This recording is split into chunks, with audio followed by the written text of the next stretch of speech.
There's something I do not like about your presidency though. There's something I do not like about you being Mr. President and Madam being Madam First Lady. I think it's the fact that I miss years ago just texting to say, Bongit, Lisa, please send me Ilocos Bagnet.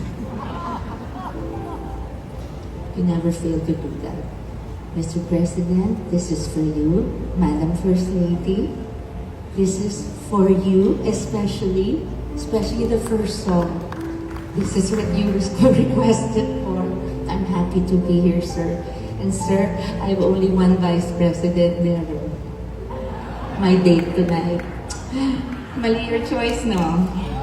Sorry. Okay, let's move on.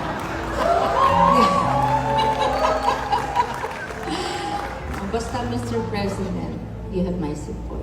I will pray for you. I will pray for the country. I will pray that before we all judge you, that you are allowed to do your job for all of us.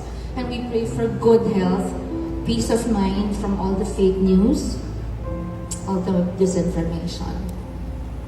May God be with you every single day, Mr. President and Madam First Lady. Naging Vice President na si Madam First Lady.